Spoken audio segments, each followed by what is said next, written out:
सबसे पहली बात तो ये, जब आप ओपन कर रही थी फेसबुक लाइव तो आपने कहा कि ये राजनेता हैं, ये तय करेंगे कि देश आगे कैसे चलेगा। ना हम राजनेता हैं, ना हम तय करेंगे, देश की जनता तय करेगी कि देश कैसा होगा। आप सवाल पूछ रहे हैं रिजर्वेशन का।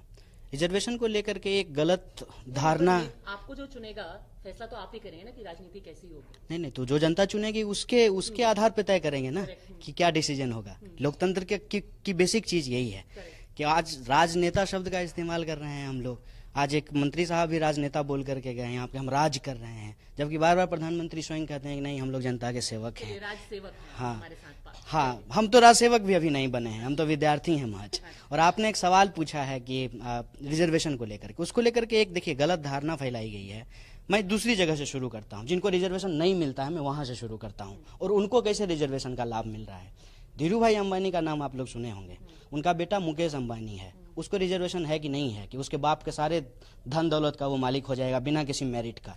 वो मेरिट वाली बात जो है, अब देखिए आप गलत कंपैरिजन कर रहे हैं। अगर किसी का फैमिली वेल्थ है वो तो छीन करके बांट नहीं देंगे ना लोगों में, पर जो नेशनल रिसोर्सेज हैं वो अलग है।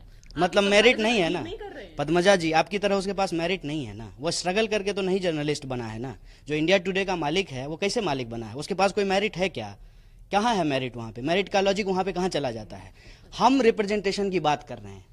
रिजर्वेशन जब आप बोलते हैं उसको लेकर के एक नेगेटिव कोनोटेशन होता है, एक जो है नकारात्मक धारणा लोगों के मन में चली जाती है। हम अवसर की बात कर रहे हैं, अवसर की समानता, बराबरी की बात। उसमें जब हम महिला की बात करेंगे तो दोनों को अधिकार मिलेगा, भले कि आइडियोलॉजिकल एक दूसरे के खिलाफ हैं। अवसर की समानता की बात संविधान में की गई है क्योंकि समतामूलक समाज का निर्माण करना है। अवसर की समानता तो नहीं होगी ना जब किसी को रिजर्वेशन मिल जाएगा। होगी ना, होगी, कैसे होगी सो मैं बताता हूँ ना। बात ये नहीं है कि कोई तेज रफ्तार से जाने वाली गाड़ी का टायर पंक्चर कर देना है। जो गाड़ी स्लो चल रही है ना, उसमें 2 स्ट्रोक की जगह है 4 स्ट्रोक इंजन लगा करके उसका एवरेज बढ़ाना है और उसकी स्पीड बढ़ानी है। ये नेगेटिव धारणा क्यों लोगों के बीच में डाल दी जाती है? ताकि देश को विखंडित कर दिया जाए। देश को विखंडित नहीं करना है, देश को जोड़ना है। और देश कैसे जुड़ेगा? जैसे आप हमको देखिए, मैं ऊपर से नीचे तक खड़ा हूं, मैं कुरूप हूं या सुंदर हूं मैं उसमें नहीं जाता हूं, लेकिन मेरा नाक और कान जो है वो मेरे चेहरे के हिसाब से संतुलन में है। मेरी नाक बहुत लंबी हो जाए, क्या ये स्वस्थ होने की निशानी है? समाज का एक तबका यदि बहुत आगे बढ़ गया है और बाकी तबका बहुत पीछे छूट गया है, यह स्वस्थ समाज की निशानी नहीं है। अच्छा, क्विक रिबटल शुभ्रास्ता और फिर मैं बाकी नहीं, मैं रिबटल नहीं, मैं सवाल पूछना चाहती हूँ कन्हैया जी से कि जब ये बहुत अच्छी लच्छेदार रेटरिक में बात करते हैं, जो अच्छा भी लगता है, युवाओं को ऐसा बोलना चाहिए, बट क्लैरिटी कहाँ है? ये क्या कह रहे हैं कि ये धर्म और जाति की और जेंडर की के बेसिस पे रिजर्वेशन होना चाहिए या उन वंचितों को रिजर्वेशन मिलना चाहिए जिसकी बात संघ भी करता है? Economic reservation.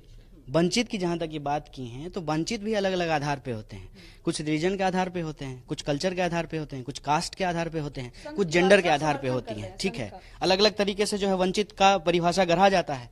बराबरी की समानता यदि हमको देना है तो ऐसा नहीं कि इस देश में इकोनॉमिक आधार पे जो है वो जो है लोगों को अवसर देने की कोशिश नहीं की गई है। आप समझाइए, आप एक बार समझाइए मेरे को जस्ट क्लैरिटी के लिए। आप यही कह रहे हैं ना कि इकोनॉमिकल आपका जो स्टेटस है उसके हिसाब से रिजर्वेशन का आप समर्थन करते हैं। हाँ, कुछ लोग पिछड़े हैं पर सिर्फ पिछड़ों को ही मिलना चाहिए, ऐसा नहीं होना चाहिए कि जाति के हिसाब से, धर्म के हिसाब से फिर आप मांगने लगे। देखिए, इस बात को ना मैं कह रहा हूं बार बार कि इसको लेकर के भ्रम फैलाया गया है इस देश। सवाल का तो जवाब दीजिए, किस बिना पर मिलना? सवाल, मैं बिना की बात कर रहा हूं। इस देश में शारीरिक जो दक्षता है, ठीक है, जैसे डिफरेंटली एबल या पर्सन विद डिसेबिलिटी, वहां शरीर के आधार पर रिजर्वेशन है। जब लोगों को बीपीएल कार्ड बांटा जाता है वहां पे इकोनॉमिक आधार पर रिजर्वेशन है। जब लोगों के एडमिशन के लिए, एजुकेशन के लिए, अवसर की समानता के लिए कास्ट बेसिस रिजर्वेशन दिया जाता है, वहां कास्ट के आधार पर रिजर्वेशन है। इसके अलावा मैं एक बात और बता दूं, क्यों है वो रिजर्वेशन? अगला सुनिए ना। मस्जिद का मुल्ला जो है कोई पंडित नहीं हो सकता है और मंदिर का पुजारी जो है ना कोई मुल्ला नहीं हो सकता है। वहाँ धर्म के आधार पर रिजर्वेशन है, वहाँ धर्म के आधार पर रिजर्वेशन। मेरी बात सुनिए, मस्जिद ऐसा मत कहिए, गलत जानकारी मत दीजिए। मंदिर का जो पुजारी है वो भी मुसलमान बन के उसने भी पूजा की है, और इसलिए ऐसे उदाहरण मत दीजिए। देखिए, जहां बात, देखिए विषय को आप देखिए, हाँ बिल्कुल, असमानता खत्म होनी चाहिए। खत्म करने के लिए, इस असमानता को खत्म करने के लिए अवसर की समानता होनी चाहिए।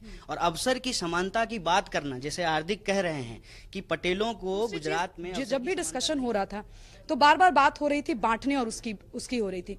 देखिए, वंचित वर्ग को आप दो ऑप्शंस हैं आज युवा लोगों के सामने और न्यू इंडिया में कि क्या हम वंचितों को कास्ट बेसिस के रूप में वंचित देखें या इकोनॉमिक बेसिस पे वंचित देखें? क्योंकि कास्ट के नाम पे जो राजनीति हुई है और जिस तरह से सर कटे हैं वो हम जानते हैं। हिंदू मुसलमान के नाम पर भी जो हुआ है वो भी हम जानते हैं। हिंदू कल्चर नहीं, हिंदू धर्म के नाम पर जो हुआ है वो भी बीजेपी के खिलाफ है। किस मामले में बीजेपी के ये जो खिलाफ? वंचितों को इकोनॉमिक और सामाजिक आधार पे जो देखने की बात है, इकोनॉमिक और जाति के आधार पे, मैं संघ के साथ हूँ। हाँ मतलब आप संघ कहता है, ऐसा ही कहता है। मतलब बीजेपी आप के लोगों ने खिलाफ। नहीं, आप जिन्होंने पोजीशन क्लियर कर दीजिए। जिन्होंने मैं बिल्कुल आपका सवाल क्या है? सवाल बताइए। सवाल बताइए। ये कह रही हैं कि वंचितों का जो मूल्यांकन है वो इकोनॉमी के आधार पे होना चाहिए। भाजपा ऐसा नहीं कहती है, अभी रोहित जी भी ऐसा बोले हैं, तो क्या आप इसके खिलाफ हैं? जी मैं बिल्कुल स्पष्ट, चूंकि देखिए आप लोगों ने पोजीशन स्पष्ट नहीं की है, लेकिन मैं अपनी पोजीशन बिल्कुल स्पष्ट रखती हूँ। रोहित जी भारतीय जनता पार्टी का प्रतिनिधित्व कर रहे हैं। भारतीय जनता पार्टी का क्लियर स्टैंड बिल्कुल है कि फॉर द टाइम बीइंग जिस तरह से रिजर्वेशन चल रहा है वो चलेगा, क्योंकि वो एज अ जो राजनीतिक पार्टी जो है और जो सत्ता में है वो मानती है कि कास्ट बेस्ड रिजर्वेशन होना चाहिए। लेकिन जो जिस वैचारिक संघ समुदाय से हम लोग आते हैं उस वैचारिक समुदाय का स्पष्ट मानना है, ऐसा मुझे लगता है जब मैंने मोहन भागवत जी के स्टेटमेंट को अच्छे से पढ़ा था। बिल्कुल आप बोलिएगा रोहित जी, आप भी क्लियर कीजिएगा कि जब मोहन भागवत जी ने ये बात कही थी रिजर्वेशन वाली, तो उन्होंने बहुत ही स्पष्टता से कहा था कि वंचित केवल कुछ कास्ट तक सिमटे हुए नहीं है। मैं इस बात से भी इत्तेफाक रखती हूँ और मुझे इन भारतीय जनता पार्टी और संघ के विचारों में कोई अलग अलग अलगाव नहीं दिखता। भाई ये कॉन्स्टिट्यूशनल प्रोसेस है, जिस प्रोसेस के थ्रू रिजर्वेशन आता है। लोग खिलखिलाकर ठठाकर हंस सकते हैं, पर भाई कॉन्स्टिट्यूशनल प्रोसेस है। They should go back to read the संविधान। सबसे पहली बात तो ये है पद्मजा जी कि जब इस तरह के हम डिस्कशन में हो, फैक्ट और फिगर के साथ बात करें, लाखों लोग देखते हैं, उनके पास इंफॉर्मेशन जाए। रिजर्वेशन के ऊपर मैं अपना एक पोजीशन स्पष्ट कर देता हूं कि रिजर्वेशन का मतलब किसी से छीनना और किसी को देने का नहीं है। समता मूलक समाज के निर्माण की स्थापना की एक कोशिश है। उस कोशिश के बारे में जो संविधान में लिखा गया उसमें साफ साफ लिखा गया है कि सामाजिक और शैक्षणिक रूप से जो पिछड़े हुए लोग हैं उनको विशेष अवसर दिया जाएगा। ये मतलब नहीं है कि दूसरे का अवसर छीना जाएगा। अब इस आधार पे जो है राजनीति भी होती है, लोग सरकार में भी आते हैं, चुनाव भी बनाते हैं। इस पे यदि लोग बातचीत करना चाहते हैं तो खुली बहस कर सकते हैं, लेकिन अंतिम निर्णय करने का अधिकार पार्लियामेंट को है और इस देश के सुप्रीम कोर्ट को है। इसके अलावे मैं दो बात और कर देता हूं कि एक चीज जो बार बार व्यक्तिगत आरोप लगता है कि आपने ये किया, आप कांग्रेस से पैसा ले लिए। मेरे बारे में कह रहे थे रोहित जी कि आप खुले में शौच करते हैं। देखिए, खुले में शौच तो इस देश की बहुत सारी जनता करती है, मैं उसको जस्टिफाई नहीं कर रहा हूँ, लेकिन इस तरह का व्यक्तिगत लांछन हम नहीं लगाना चाहते हैं यहाँ पे, इसीलिए हाँ खत्म। तो व्यक्तिगत लांछन लगाना ठीक है, और हम जानते हैं कि बहुत तरीके के राजनीतिक आरोप प्रत्यारोप होते हैं, ठीक है। ये अब हम ये स्लैंगिंग मैच नहीं शुरू करेंगे। नहीं, अब वो दो बातें बोलेंगे, आप चार बोलेंगे, फिर ये it all go downhill from here. Finish करो। एक सवाल साहिल आपसे पूछना चाहते हैं। अभी हम डिस्कशन देख रहे थे, मुझे लगता है कि एक लिमिट के बाद सब पर्सनल अटैक पे चला जाता है। एक नहीं सुन लीजिए। अरे ठीक है सुन लीजिए। अच्छा अभी सुन लीजिए एक बार। मेरा सवाल अभी फ्यूचरिस्टिक सवाल है और मैं चाहूंगा कि आप बिना मतलब जो टिपिकल जवाब होते हैं वो मत दीजिएगा कि बिके हुए हैं पैसे देकर वगैरह, वो सब मत दीजिए। एकदम मेरा सीधा सवाल है। एक समय था कि जब लेफ्ट ऑफ सेंटर आइडियोलॉजी इस देश में युवाओं को आकर्षित करती थी, ठीक है, 60 और 70 के दशक में। तब भारतीय जनता पार्टी या संघ की आइडियोलॉजी, हम संघ की आइडियोलॉजी कहेंगे, वो एक मार्जिनलाइज्ड आइडियोलॉजी थी। आज की तारीख में सालों तक संघ के कार्यकर्ता वहां गए, अब जो भी मीन्स उन्होंने अप्लाई किए होंगे वो बात, उस पर हम डिबेट में नहीं जाएंगे, ठीक है। लेकिन आज की तारीख में ये स्थिति है और ये हमको एक्सेप्ट करनी होगी कि आज की तारीख में वो उन जगह तक पहुंच गए जहां पर वो कभी पहुंचने का सोच भी नहीं सकते थे। अब आप हमको बताइएगा, आप दोनों और उसके बाद आप भी, बिना आरोप लगाए किसी पर भी, और ये जवाब चाहिए, सवाल मत पूछिएगा, कि अब आगे अगर आपको युवाओं को आकर्षित करना है तो आप किस तरीके से करेंगे, क्योंकि आप अगली पीढ़ी है। आप ये मत बोलिए आप पॉलिटिक्स में नहीं, आप है पॉलिटिक्स में, ठीक है। तो आप नहीं, आप राजनेता भी है, आप नेता भी है, आप जेएनयू का चुनाव लड़ चुके हैं, तो आप नेता भी है। आप सुन लीजिए अभी, तो ये आप कैसे करेंगे, आप युवाओं को कैसे आकर्षित करेंगे, एक। और दूसरा, आप दोनों जब डेवलपमेंट की बात कर रहे हो तो डेवलपमेंट मॉडल में किसी धर्म के आधार पर कानून बनाना, क्या यही भारत की अगली दिशा होगी या प्योर डेवलपमेंट मॉडल आपका होगा? तो आप पहले आप जवाब दीजिए, उसके बाद आप जवाब दीजिए। एक सीधा सवाल पूछा गया है कि आप युवा हैं और इस देश को आप कैसे जो देश की समस्या है उसका समाधान आप कैसे करेंगे? इसके बारे में मैं बार बार एक चीज रेफर करता हूं कि देश में समस्या क्या है, उस समस्या को जानना पहले जरूरी है। किससे हम जूझ रहे हैं, तभी उसके समाधान की तरफ हम जा सकते हैं। हम लेफ्ट राइट सेंटर यहाँ नहीं कर रहे हैं। और मैं बिल्कुल आपके सवाल से एग्री करता हूँ कि आज यदि संघ इतने राज्यों में फैला है तो उसके लिए उसके खिलाफ लड़ने वाली शक्तियों की बहुत बड़ी जिम्मेवारी है, उनकी भी मेहनत है, उनकी जिम्मेवारी है कि उन्होंने कभी भी आरएसएस को एक वैचारिक विरोधी के रूप में स्वीकार नहीं किया और वो कभी भी आरएसएस को एक राजनीतिक शक्ति के रूप में आइडेंटिफाई नहीं करते थे। उनको लगता था कि बस ऐसे ही 10-20 लोग हैं। आप गलत कह रहे हैं। हाँ, सुनिए, तो वो जो है वो कभी भी सीधे सीधे आरएसएस को राजनीतिक मुद्दा नहीं बनाए। इस देश में जब ऐसा नहीं है, ऐसा नहीं है। अगर आप इतिहास देख लें। नहीं, ऐसा नहीं है। इतिहास बताता हूँ, मैं इतिहास बताता हूँ। अगर ऐसा होता, नहीं, इतिहास की आप बात की है ना, मैं इतिहास की बात करूंगा। फिर आपने कहा कि ऐसा नहीं है। अगर ऐसा नहीं है तो जनसंघ के साथ सीपीआई और सीपीएम सरकार कैसे बनाती? अगर आइडियोलॉजिकली ऐसा समझते तो वो तो कॉमन एनिमी के आधार पर सरकार बनाई थी ना। मैं आपको यही पूछने की कोशिश कर रहा हूँ कि आगे कैसे जाए? सही जगह आ गए आप। कॉमन एनिमी का सवाल लाए। अब कॉमन एनिमी का सवाल यही है जो बार बार हार्दिक कह रहे हैं कि कॉमन एनिमी जो है, एनिमी शब्द ठीक नहीं है।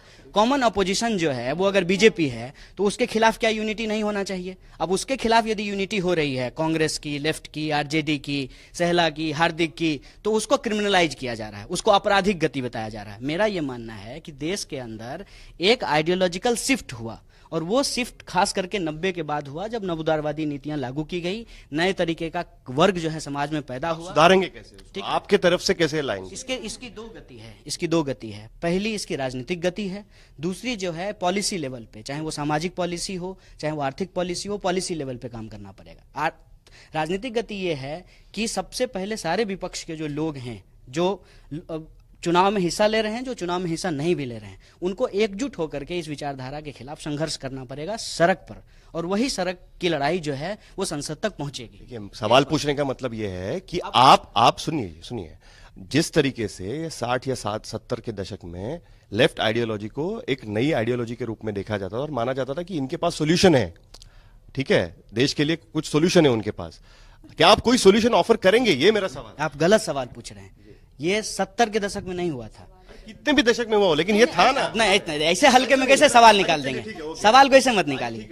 1917 में 1917 में रूस की क्रांति हुई। 1931 में जब भगत सिंह को फांसी हो रही थी तो वो लेनिन की राज्य और क्रांति पढ़ रहे थे। भारत के स्वतंत्रता आंदोलन के वक्त जितने भी क्रांतिकारी थे, चाहे वो आजाद हो, चाहे वो भगत सिंह हो या नेहरू, सब जो है उस लेफ्ट आइडियोलॉजी से प्रभावित थे। और देश में जब पहला आम चुनाव हुआ, मैं इतिहास की बात करता हूं, तो वो जो पहली अपोजिशन पार्टी थी वो कम्युनिस्ट पार्टी ऑफ इंडिया थी, और जनसंघ को 2 सीट आए थे, ठीक है ना, और 25 से ज्यादा सीट जो है वो तो ये 70 की बात नहीं है, 60-70 दशक की बात नहीं। 70 से तो खत्म होना शुरू हुआ। वही तो मैं पूछ रहा हूं, आप उसको रिवाइव कैसे करेंगे? 70 से तो खत्म होना शुरू हुआ।